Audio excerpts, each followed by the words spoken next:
what's up? This is Almost Fiction, where we make all the predictions on everything fantasy and in between. We're watching Charmed, Season 1, Episode 2.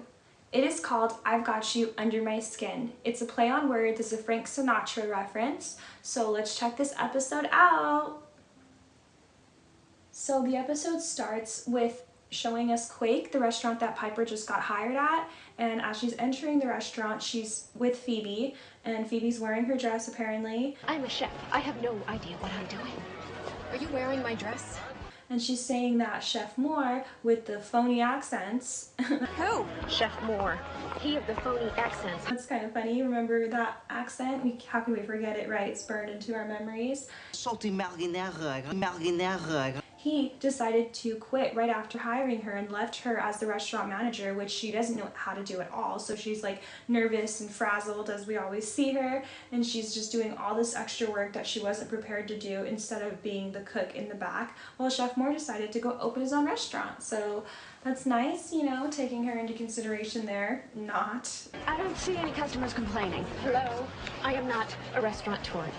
And then we see Phoebe talking to this girl named Brittany, and she has a tattoo right here on her hand, and she says that she got it done in Tahiti, so it's supposed to be super unique. It's like an angel. I thought it was illegal to get them on your hand because of the veins. And Phoebe's like, oh, that's pretty cool. So nowadays, of course, everybody has tattoos on their hands and their knuckles and everything like that, but I guess back then it was pretty rare to see a tattoo in that area. They said that you can't get them because of the blood vessels or the veins or something, but I guess now it's not really a big deal. Anyway, as she is in there, the girl ends up leaving the restaurant. Keep the change, Piper. I got a jam. Hey, say hi to Max. Okay. And Piper and Phoebe are talking, and they're talking about how they all agreed not to use their magic because, one, they're scared of warlocks, and they think that maybe if they don't use it, warlocks are less likely to come after them, which is not the case. And two, they don't know how to control them yet, so they know that it can get them into trouble, and they don't want anything crazy to happen to them. And Phoebe's like, well, we didn't really agree. Prue just kind of said it, and we like nodded. It wasn't a decision we all made. And Phoebe, of course, can't control when she gets premonitions, so she actually has one right there. Prue is gonna be pissed. Newsflash, stop worrying, you'll get wrinkles. And it's a guy that comes up to her and hits on her, and his name is Alec, so she ends up spending the night with him. It's Alec, right? Yeah. How'd you know my name? Wild guess. And that's the first scene that we see. And then we also see the girl Brittany leaving the restaurant and going into her car, and as she's entering her car, she's looking in her mirror and she sees a guy in the back seat, and he has like crazy eyes, and she screams, so something terrible must have happened to her. And then we flash to Prue, and she is waking up in Andy's bed. Okay, so they must have had a first date, and it must have gone pretty smoothly. So as she's waking up, he's laying there, and the alarm clock goes off. Throwback, listen to that 90s alarm. And so she makes the decision to use her magic, and phew, she shoots the alarm clock right off of the desk. Bro? It's hilarious because Andy must be thinking she didn't just turn it off, she yanked it out the wall and threw my damn alarm clock. So she actually did not wave her hand. She uses her eyes, and she's doing the whole squinting thing because that's the way she used her powers at first. But later on they would have her pointing, and you think it's because maybe she generates it, you know, she starts using her finger instead of squinting, wrinkles, all that. But no, it's actually because of the effects. It was difficult to show exactly what object she's moving when it's just her eyes, because they have to zoom into her eyes and then zoom into the object. So the pointing of the finger is just like a lot easier. Anyways, and then we see the Charmed intro song. So after the song, last time I mentioned that all the intros start with the beautiful scenery, and this one has a really cute song in it too. Flash to the kitchen. Piper's awake and she's watching a documentary about Mary Esty, which is actually a real witch from Salem, and she's seeing something about how witches cannot enter churches because they're evil. Gargoyles are watching them at the doors, and they will burn and spontaneously combust if they try to enter a church or even touch the doors. So Piper is dealing with some sort of complex, some sort of morality issue within herself, because Prue enters the kitchen that morning to have some coffee and she's like, "What are you watching?" And Piper quickly shuts off the TV, so she doesn't want Prue knowing what it is that is concerning her.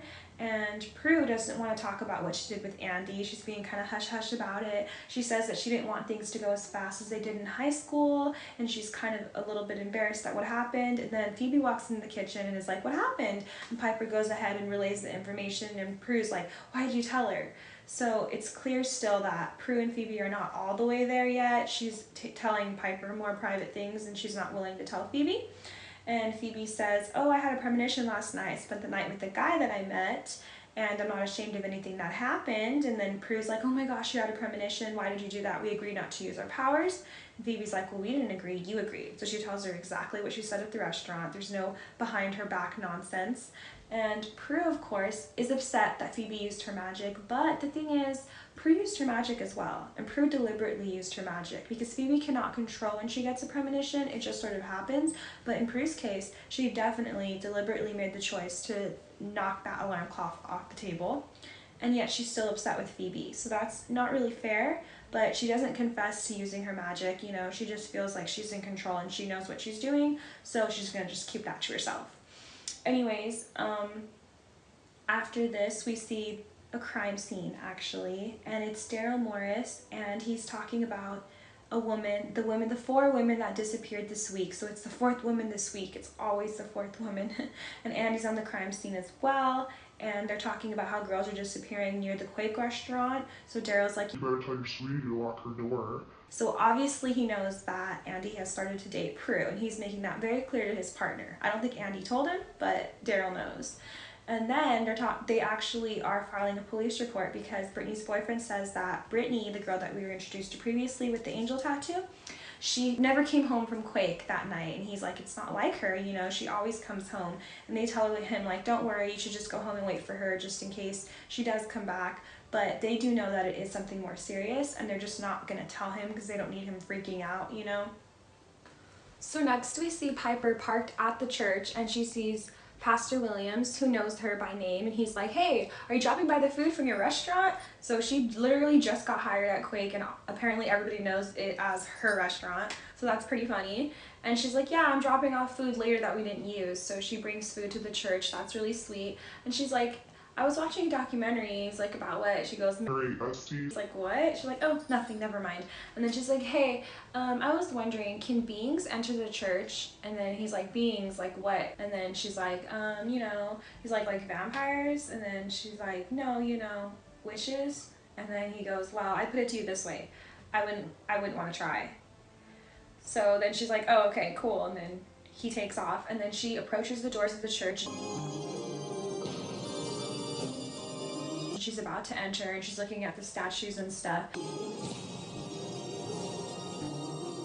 And right when she is about to touch the door,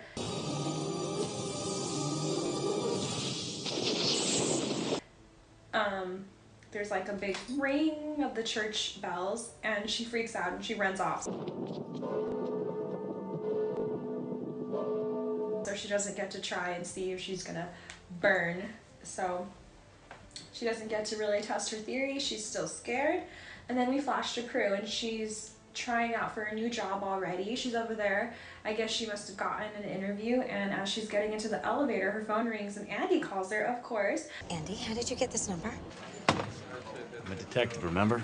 And the phone is super loud. I remember this scene when I first saw the show. It was hilarious because he's talking about what happened, and he's like, "There's nothing to be ashamed of. We only did it." And she's like, "I know, Andy." I know Andy.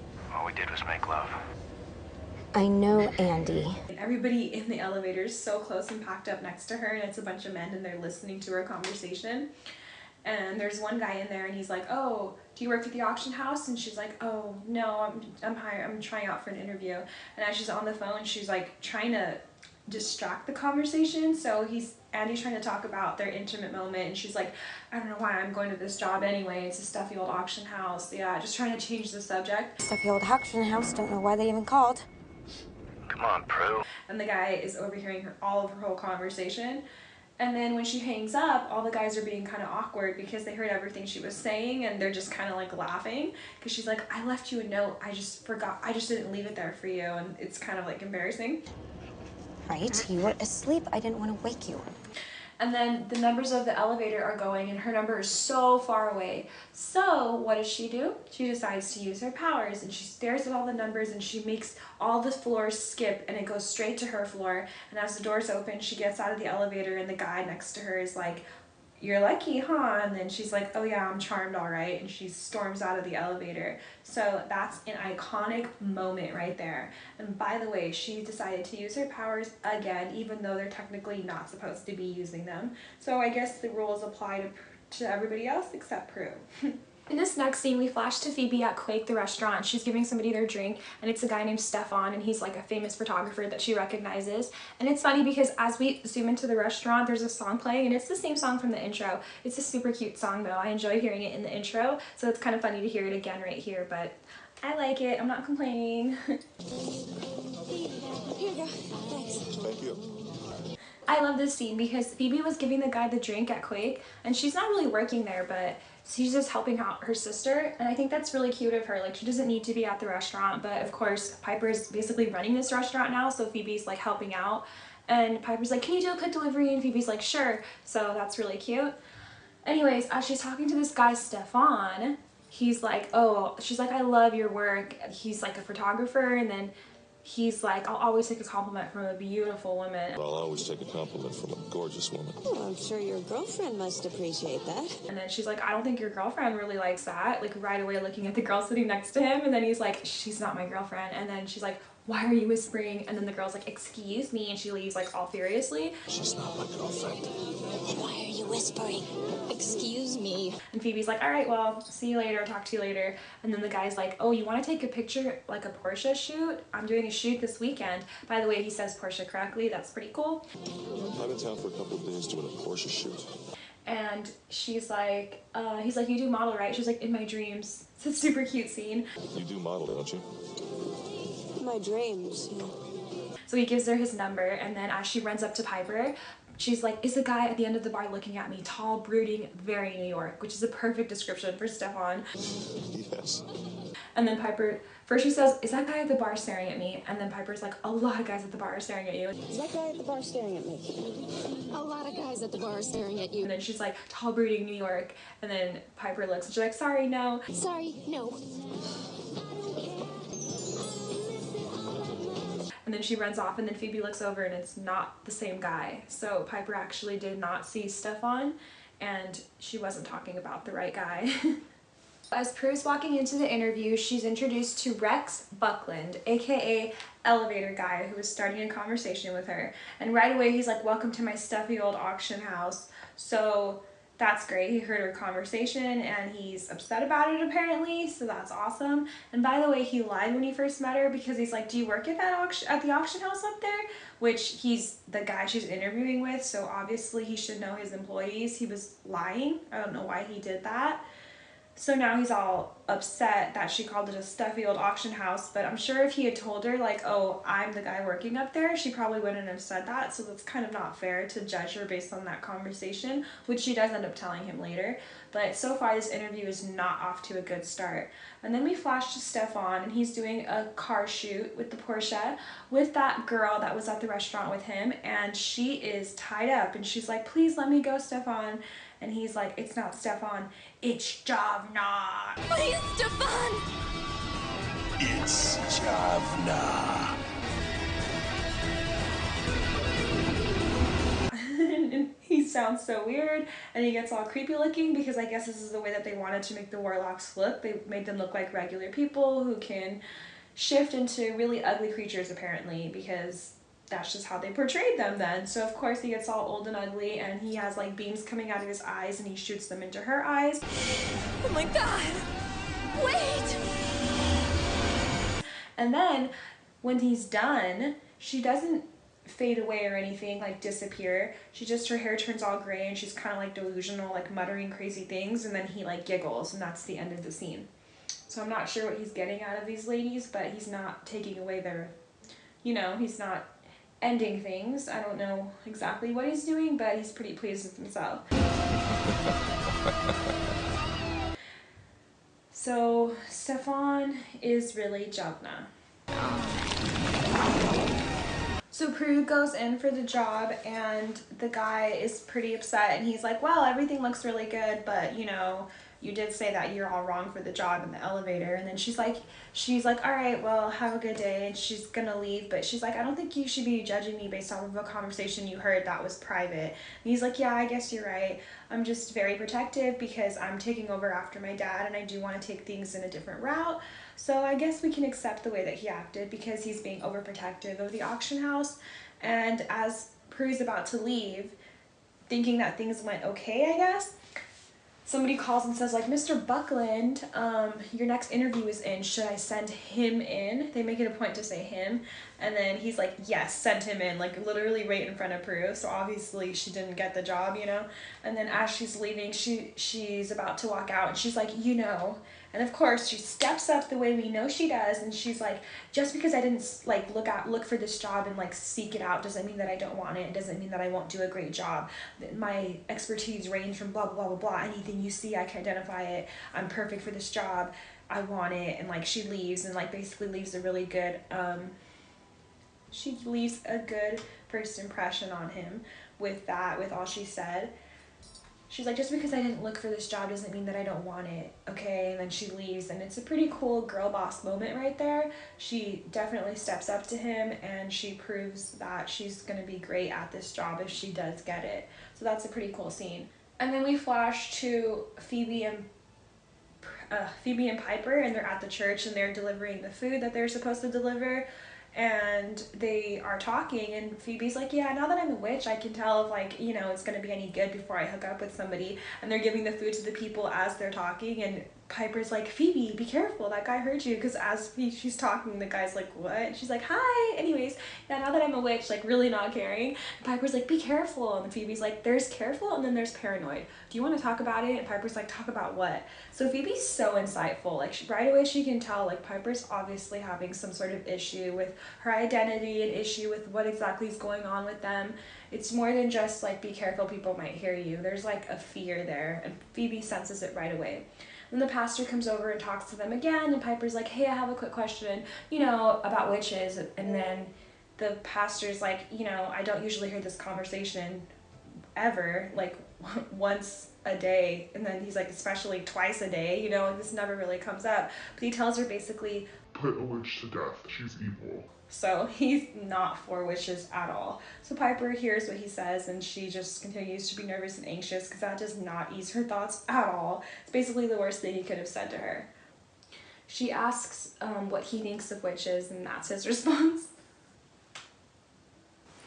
So as they're at the church, Phoebe's in the gas station nearby and she's getting something and she sees the lottery tickets and this little old couple is like trying to figure out numbers to put and she has the premonition and it tells her the winning numbers and the people are like, we're gonna lose our house if we don't win this, it's our last hope. So what does she do? She goes ahead and she tells them the winning numbers. It's super sweet. She's like, trust me, it's your lucky day. And they're like, okay, I guess. And they write down the numbers that she tells them and she's like, I'll take a ticket too. So she gets one for herself and she knows the numbers obviously.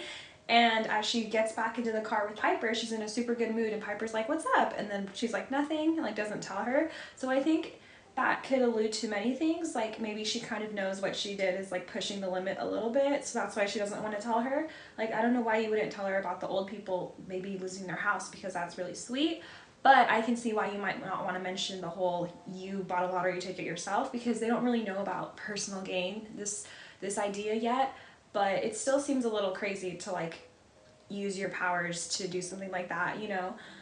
So that could be a reason why she doesn't mention to Piper what just happened to her, or it could be because she's seeing Piper's paranoia and how Piper is so weird about them using their powers right now, so maybe that's why she's not mentioning it. She knows that it's like beyond Piper's comfort zone specifically, so she's like, she can't handle this, I'm not even going to bring it up to her. Either way, she keeps this to herself. So as Daryl and Andy are trying to figure out what happened to this next girl, the fifth one that something's happened to, they're like, this is weird, they're not just disappearing. And Daryl's like, it's just a regular case like always, dude. But Andy's like, no, something else is up. So he's obviously starting to think in that other paranormal realm. And Daryl's like, was your favorite movie growing up Ghostbusters? So there's a reference for you. And Andy's like, no, Evil Dead too. So anyways, they're trying to figure out what happened, and they're right across, like right around the way from Quake. So Andy just gets distracted when he sees Prue, and he runs to the restaurant, and Daryl's like, hey, we're working, don't even think about it. And he's like, please, I have to go say hi to her. Forget it, Romeo. You're not blowing our cover. Come on, Morse. So he runs over there to go talk to Prue. And as Prue's entering the restaurant, she's telling Piper, like, you didn't give Andy my cell phone number, did you? So when Andy called her that morning, like the morning when she left on the cell phone when she's in the elevator, she didn't give him her number. So that's pretty funny because he makes a joke like, I'm an inspector, of course I got your number. And she goes and asks Piper, like, did you give it to him? And Piper's like, no, I didn't give it to him. Obviously, he went and he got it. He can figure things out. He learned about Roger on his own. I'm sure it was easy for him to find your cell phone number. And also, you had like an intimate moment with this guy. I can't believe you didn't give him your cell phone number. Like, I don't want the guy calling me. Like, she's like, no. Like, I don't need him actually calling me. It's kind of funny. Like, you would think she would have given him her cell phone number. Like, what's the big deal, you know? Anyways, as they're in the restaurant, Prue's like, why is Phoebe sitting over there flirting with somebody? And she sees her there with Stefan. And she's like, and she's wearing Armani. And Piper's like, she didn't get it from my closet this time because, you know, the last dress she got it from her. So Prue approaches her and she's like, hey, what are you doing? And Phoebe's like, oh, this is my other sister Prue. And she introduces her. And then Prue's like, nice dress. And Phoebe's like, thank you. And then Phoebe goes, don't worry, it's not yours. And then Prue's like, I know, I could never afford it. Right in front of Stefan. Like, bro, that's a little awkward. Like, why are you embarrassing her? So then Phoebe's like, will you excuse me? And she gets up like, what's up? And they start kind of arguing with each other. What are you guys doing in here? Same thing we do at home. And this is when Prue mentions like personal gain. We are not supposed to use our powers for our own personal gain. That is what it says in the Book of Shadows. Because she says, we read in the book that we're not supposed to use our powers for personal gain. So where did you get that dress? You obviously used a premonition. Did you, like, what did you do? Like, did you play the track? And Phoebe's like, I saw something about the lottery, okay? And Prue's like, of course you did. And Phoebe's like, you really mean to tell me you haven't used your magic? And Prue's like, no, I'm not saying that. But we're not talking about me right now. Baby, are you telling me you haven't? No, I'm not telling you that, but we're not talking about me, are we? So she's pretty upset at Phoebe, and Phoebe's like, dude, what's the big deal? Like, not understanding. But Prue does mention, we read in the Book of Shadows about personal gain, we're not supposed to use our powers for that. So they have mentioned in episode 2 the idea of personal gain, and they know about it. So this is when everything's kind of going down. Andy runs into the restaurant at the same time, and he's like, Prue, trying to talk to her, so it's getting very hustly and bustly. And Piper's like, no! And she freezes the room. And Watch it! Oh, no. No. And then her sisters are like, oh, great, look what you did now. And so Piper's like, wait, you two aren't frozen? Oh, not again. Now look at what you've done. This is my fault? So this is when she realizes that her power doesn't work on other witches. You guys aren't frozen? Guess it doesn't work on witches. It doesn't work on her sisters, actually. We're not sure about other witches yet, but the power does not work on her sisters. And then Prue looks outside of the kitchen, like in the regular restaurant main area, and nobody's frozen out there either. So we see that Piper's freeze does have a certain like diameter length, you know, like it freezes only in that room because the very next room is not frozen. Oh, it doesn't work out here either. Oh, tell me this isn't happening. So Piper is super freaked out at this point because she doesn't know how to unfreeze the room, and then Daryl's coming into the restaurant as well, so she needs to hurry up and figure it out. Piper, how long does it last? I don't know. Not long. And just as he's entering the kitchen and Prue's trying to stall him, everybody unfreezes, and Andy's like, bro, what are you doing here? I thought I had 10 minutes. And Daryl, no, he's like, I thought I had 5 minutes. And then Daryl's like, yeah, I gave you 10. And Andy's like, what? And he looks at the clock like so confused, like how could 10 minutes have gone by that quickly? And Prue's like, I'll call you. I'll call you later, I promise. Okay. So it's kind of funny, like we actually see that Piper's freeze sequence, like we said, it lasted more than 7 seconds. It was a couple minutes, obviously, that everybody was frozen this time, so that's pretty cool. It's lasting a little bit longer. And Piper says, I hate being a witch, just as this scene ends. I hate being a witch. So Piper's really having trouble with this. The morality issues concerning her and just having her power in general. Like when she freezes everybody and she's freaking out, she's having a panic attack. Calm down, it's okay. It's all gonna be okay.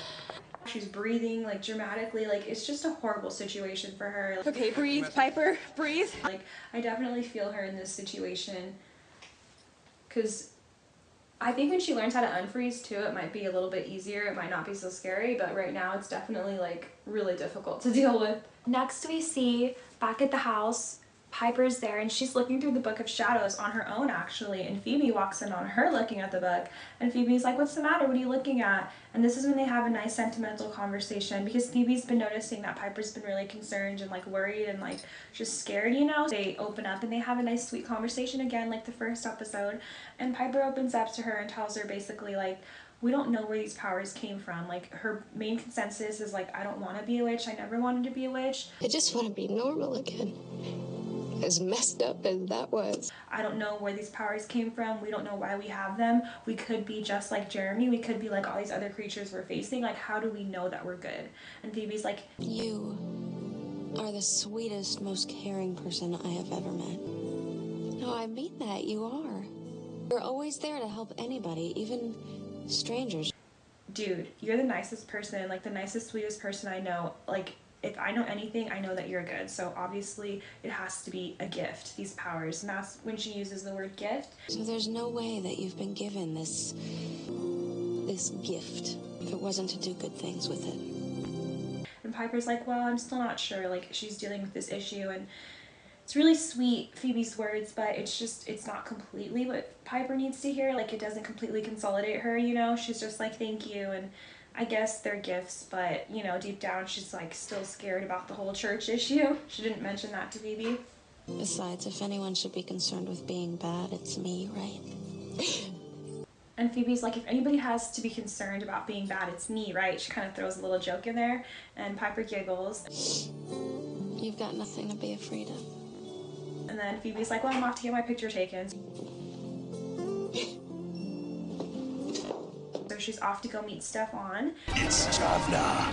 And Piper's like actually cries in this scene. She's really sad, you know. And then we flash to the next scene, which is Prue and Andy getting together and finally discussing what happened. And Andy's telling her, like, it's not a big deal. We just had a moment. We can put it in our past if you'd like. We can count it as our old relationship that we had 7 years ago. This can be a fresh relationship if that's what you want to do. So Prue agrees to that. And as they're talking, their phones end up going off, like their beepers or something. And Andy makes a joke. He's like, dating in the 90s. Dating in the 90s. And it's really funny because it's like, it's even worse nowadays. Like, people are just texting the whole time and everything. Like, dude, that's not even bad. Like, you guys had a pretty long conversation before your phones went off. Nobody took out their phone to take a pic of their food or anything, you know? So it's going pretty good, actually. You should be happy. Anyways, so they end up taking off, and Prue has a second interview with the auction house. So it looks like she may be getting that job at Buckland. And we flash to Piper, and she's actually in front of the same church, and she's considering going in again, and she still seems pretty scared. She's very apprehensive. I have nothing to be afraid of. I have nothing to be afraid of. Nothing. She's not completely all the way there yet, even though she had that conversation with Phoebe. And then as she steps to the doors, it's crazy music, it's a little scary, and she touches that door, she opens it, and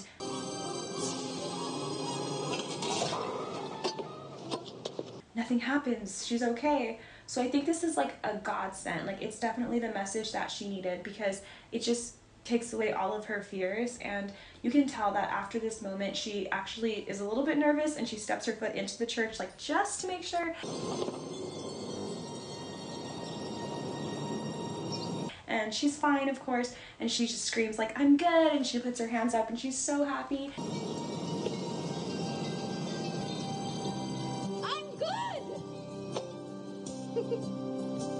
So this is a very, very powerful moment for Piper as a character. This is when she finally realizes that yes, our powers are a gift. There is proof that we're not evil, because I'm able to step into this church. If I was an evil being, I would not be able to. So I think this really helps Piper deal with what's happening to them in a healthy way, you know? It's a nice moment. So now we flash to Prue, and she's at her interview, and the guy introduces her to Hannah Webster, which is an assistant specialist something or another that she has to meet, and they go ahead and test out her skills and they have her appraise something, and Encyclopedia Prue comes out and she starts divulging all this information about the piece that they're showing her. She's just so quick with it, and they can't deny that she's super good at her job. And just as she's standing there, something the Hannah girl kind of knocks something over, and like paint is about to fall on her head, and the Rex guy, Mr. Buckland, he's like, watch out, and Prue looks over and she puts her hand out like this, and like the paint actually like kind of bounces off her hand. Watch out! And somehow smacks Hannah, and it gets her all over her shoes and everything, and it's pretty shocking. Like, that probably wouldn't happen in a regular situation, so it's pretty telling, you know. And Prue just kind of brushes it off because she's good like that, and she does get the job. And as she's taking off, Rex is like, what do you think about her, over to Hannah, and Hannah's like, either she's the luckiest woman on earth, or she's a witch. It's worth noting that Prue carelessly used her magic twice in front of Rex, and that probably wasn't the best idea. So now we see that Rex and Hannah know about witchcraft. We don't know how much they know, but they have a hidden agenda or something, because they know she's a witch. So we're introduced to them, and anyways, so after that scene, we see Piper when she was leaving the church, and as she was leaving the church, she runs into Brittany, and Brittany looks like an older woman. Like, she looks pretty crazy, basically. She's like tattered and everything, and Piper sees her tattoo on her hand, and she's like, Brittany, is that you? And Brittany's like, you know me? So she's totally out of it and confused, and that's when we flash to the whole work scene with Prue. And after that, we flash back to Piper, and she's at the house with Brittany, and Prue's like, are you sure this is Brittany? And Piper's like, I'm sure, okay? And it's kind of funny because it's like, how did she prove to you that she's Brittany if she's so senile? But Piper's like, she throws in, like, even though she's senile, it was enough to convince me. So everything's accounted for. And Brittany, this girl, Brittany Reynolds, she is our first innocent of the entire series, because the last episode, Jeremy was the person that was attacking, and he was after just the girls. So this is our first innocent that we see, because Piper right away was concerned about her, and she knew that they had to help her, and she brought her back to the house. And it's kind of funny because when Prue's like, are you sure it's her? Piper's like, the tattoo, and then Prue's like, it can't be. And it's kind of funny because nowadays a lot of people have tattoos, you know, so imagine if it really wasn't her, and they were just like identifying her by some tattoo, and it was just like some lady from off the street. That would be pretty funny, but it really is her. So Phoebe takes off to that photo shoot she was going to do, and just as she's about to open the doors to like the little room she's doing it at, she has a premonition of the last girl and what Javna did to her, and she's like, oh hell no. So Phoebe books it out of there. She starts running away. She's like, I am not doing this. I don't care how cute Stefan is or was. I'm not playing this game. So she's running off, and as she runs away, Stefan catches up to her, or pops out, and he gets her. So we see that Phoebe is now in trouble. It's pretty cool too, because right after the church moment, when Piper runs into Brittany, like, she knows what they have to do. Like, she knows they're meant to help people, because in their little sentimental conversation, Phoebe's like, we're meant to protect the innocent. So Piper right away snaps into what she needs to do, her purpose. And it's kind of cool too, because when Prue is trying to make sure that it really is Brittany, like Piper said, Piper's like, I'm telling you, I saw something in the book about this. So she's listening to her instincts. And as we know, we saw her reading the book when Phoebe went to talk to her, just scanning through it. So she takes her upstairs, and sure enough, she takes her to the page of Javna. I saw something about it in the Book of Shadows. So Piper has figured this one out. I think we want to give some points to Piper for this, because she figured out what's going on. Like, she's really the brains behind this, but we'll check out how the Vanquish goes and who to give that one to. And by the way, I also want to mention that in the beginning, when we saw the kitchen and the girls were talking and Piper was watching that documentary, the cat was in the kitchen. So I guess they decided to keep this kitty, by the way. It has had one appearance so far. So they're saying Javna feeds 1 week out of every year. So 5 witches have gone missing this week, and Phoebe is kind of like the 6th. So it is true that it's all happening in 1 week. It's this crazy week that Daryl and Andy are trying to figure out what's going on. And it says that he steals the life force from the young. So that makes sense why Brittany and all those girls are, you know, looking a little older, looking a little elderly. He is stealing their life force. That is not good. It says he does it by invoking the black magic of the evil eye to gain eternal youth. So the evil eye is usually not used for bad things, but he's invoking the black magic from the evil eye to steal youth. So that's pretty insane that he's doing all that. And then they're saying there must be some way to reverse it. And Piper's like, there is. And she flips to the page that's the Hand of Fatima. And she's like, Muhammad used it a long time ago to get rid of Javna and take him, centuries ago, to take him back wherever he came. So this is a very interesting story. And I'm going to look in and see if Javna is actually real. Because, you know, the Hand of Fatima is a spiritual relic and it is real, and the evil eye is real as well, and it all is involved in the same kind of culture, my culture actually. So I'd like to look into the Javna and see if that really is a real thing as well. So that's pretty cool. So again, Piper knew which page of the book it was. She's really on top of it because Prue's like, there must be some sort of incantation, right, to deal with this, and Piper's like, yep, here it is, bro, here it is. So they're like, the problem is we don't know who Javna is or like where he is, because like we said, the warlocks can look like regular people. So they're pretty stumped on this. And then Brittany's downstairs and she picks up the paper that Phoebe got from Stefan, and she shakes and she falls down, and they're like, are you okay? So then they realize that the paper is what made her freak out. So I think they've kind of put 2 and 2 together and realized what's going on here. Javna must be Stefan. And then they realize, oh no, Phoebe. Actually, straight up, Brittany says, Javna, and they're like, that's where Phoebe went. So they are completely sure that that is who they're looking for. It's Stefan, man. No doubt about it. So just as the girls realize that Stefan is the guy that they're looking for, Daryl and Andy are looking at an ATM footage, and they see footage of the first victim leaving with Stefan. So Daryl's like, was he on our list? And Andy's like, just at the top. So they're realizing the exact same thing. And then we flash to Phoebe, who's definitely in trouble, it looks like. Oh my gosh, it's so funny too, because we flash to Phoebe and she's tied up and she's like, Stefan, or whoever you are, let me go. And then he pops out from the shadows looking all terrifying and ugly, of course. And I think he really enjoys his great reveal. Like, he really enjoys having his moment where he shows them that he's not the brooding New York tall, dark, and handsome guy that he was, and he's like this super ugly, like freaky looking guy. He really enjoys the big reveal because she's like, Stefan, or whoever you are, Please, Stefan, or whoever you are, let me go. And he pops out and he's like, it's Javna. It's Javna. So like every single person, he likes to let them know, like, you know, what it is, like what's the name, you know? Go! Please, Stefan! Please, Stefan, or whoever you are. It's Javna. It's Javna. It's Patrick. It's kind of funny, like how he loves the big reveal. Oh my god. It's Javna. Like, we really don't need to know your name, buddy. It's not relevant. And besides, why do you want to be announcing who you are? Okay, so we left off with the girls finding Phoebe. She screams, and so they run into the place that she's being held, and Javna's in there, and he's beaming his eyes at Phoebe furiously, I might add. And then Prue right away like stares at him, and she pushes him off with her powers. And then he starts focusing in on Prue, and he's using the beams, and he's staring at Prue at this point. So Piper runs in there and starts untying Phoebe while Prue is in a pickle. He's beaming his eyes furiously at her now. So she starts floating towards him, and it's like a whole moment. Prue is now his new victim.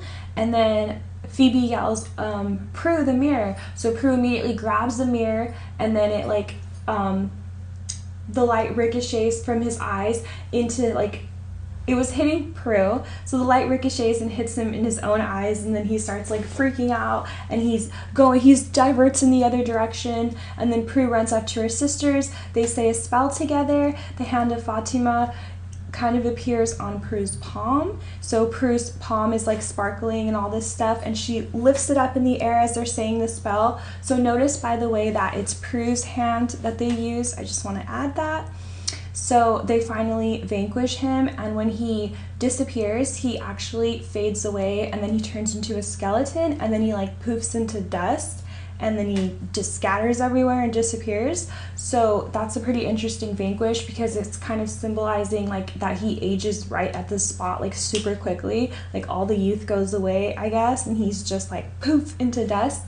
And when that happens, we see Brittany and the other victims, they turn back to their normal selves, so they have saved the innocents as well.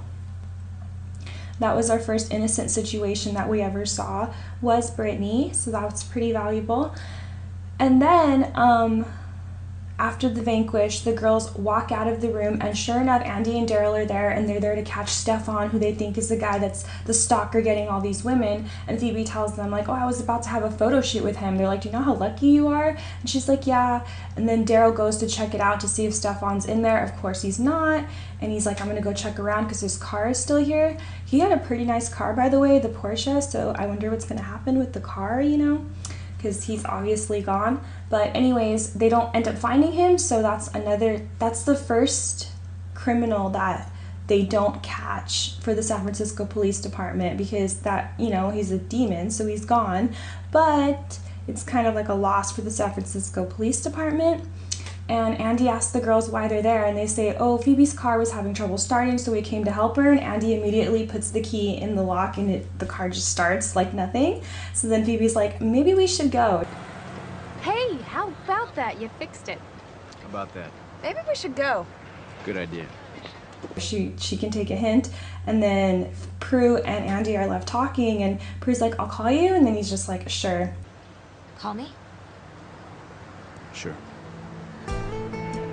And he basically just lets it go, like he doesn't question her any further. So that's the end of that. And it's kind of funny because Andy obviously knows she's lying. It wasn't an issue with the car. What is she doing there? Maybe she could even be like the person you're after, but he doesn't have any of these thoughts. He's just like, Yeah, call me, please. So that's the end of the episode, and then we catch them at Quake, and it's the very last scene.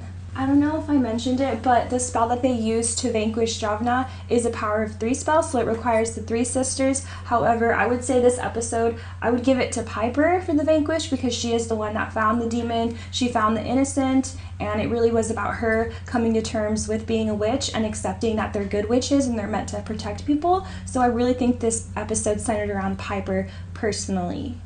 So as we end out the episode, the girls are at Quake and they're having a meal. So it looks like Quake is the spot that they're going to be hanging out, that we see them together aside from the house. So they're here and they're just talking, and right away as Phoebe's entering the restaurant, she's like, oh my gosh, how are you? Because she runs into one of the girls that's like a victim of Javna, and the girl does not remember her at all. She's like confused and she walks off. So Phoebe's like, I guess she doesn't remember us. So it's interesting because we see here that Phoebe and the sisters get to remember the experience and remember like the warlock and what happened, but the innocents or the victims, the people that go through these situations, when they're saved, they don't have to recall these crazy memories, and they don't live with this, like, you know, knowledge of warlocks and witches and stuff like that, because they don't remember. So that's pretty nice. Like, magic has a way of cleaning itself up. We'll see more on that later. Anyways, so Phoebe and Piper are talking, and Prue's there, of course, and they're just dealing with being witches and accepting their fate and accepting, you know, how their life is. They're like saying, like, being witches does not help our love life. Like, yeah, but at least we helped that old couple, you know, with the lottery thing, that Phoebe helped them with their house. And Phoebe's like, yeah, and I helped myself too, I won. And then Prue looks at her, she's like, well, I did. But she's like looking at the lottery ticket, and just as she looks at it, the numbers that they're announcing, they blank out on her card. So she did not win, and magic again cleaned itself up, and Prue's like, see, you cannot intentionally use your powers for personal gain. So this is what we learned about personal gain. The word intentionally is quite powerful, because something that you might do, like a gut reaction, like, you know, the paint from spilling, and Piper maybe freezing when a plate's about to break, those things are not quite intentional, but definitely in Phoebe's case with the lottery, it was an intentional personal gain. So the old couple did get the blessings, or the gift that Phoebe helped them receive of keeping their home, but Phoebe did not get to keep that dress that she got, or, you know, the wins that she thought she was going to earn. And Phoebe's like, I'm so glad I kept those tags on that dress. It's a good thing I didn't take the tags off that dress. So that's pretty funny. And Piper's like, yep, we're witches whether we like it or not. So Piper, as we see, she's not totally on board with it. She's not loving that they're witches, but she's like, whether we like it or not. So she's definitely accepting her fate, and at least she knows that they're good and they're meant to help people. Piper's the one that really learned a lot this episode. I'm going to give it to her because although it was a power of 3 spell, Piper's the one that figured out that Javelin was the demon. She looked up the Book of Shadows. She found Brittany. She realized that Brittany was the same Brittany that they knew. So I'm going to give it to Piper. She really, really figured this one out. Kudos to her. It's funny too because as they're talking, Phoebe's like, oh, I realize that, you know, you can't be using your powers willy-nilly, you know, for whatever you want. We have to be more careful. And Prue's like, wow, are you actually admitting you're wrong? And Phoebe's like, yeah, don't get used to it. Frame it, it won't happen again. And it's kind of funny because Prue's like, yeah, our powers can help in our love, like in our love life, at least a little bit, you know, so they can come in handy. And Phoebe's like, you hypocrite. Although I must admit, they do come in handy once in a while. Uh-huh. Hypocrite. It's kind of funny. It's like a little slight offhand remark, but I think it was due because, you know, Prue's kind of enjoying her powers and doing whatever she wants, but she's getting mad at everybody else for it. So it's a pretty nice moment for Phoebe to just say like, hey, you know, we both do it. A toast to the power of 3, whether we like it or not.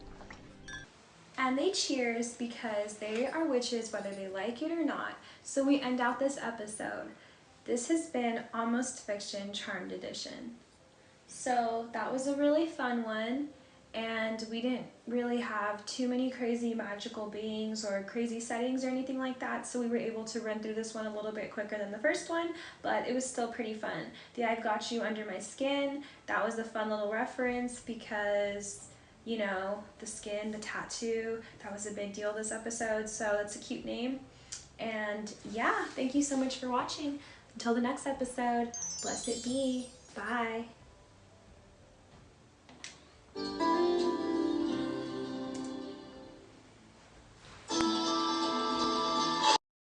And now, please enjoy Prue and Andy's relationship explained in under a minute.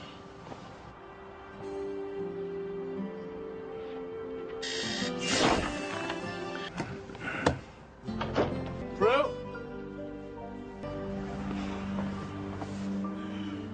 Prue, I think we should talk. Yeah, you know, it's just I'm really late for this interview. All we did was make love. I know, Andy. You were asleep. I didn't want to wake you. Talk to me. Help me out here, Prue. Forget it, Romeo. You're not blowing our cover. Come on, Morse. I have to talk to her. Prue? I'll call you later, I promise. Okay. I don't want to blow it this time. Dating in the 90s. Call me? Sure. Has to be super noisy, my freaking computer. Just give it a second.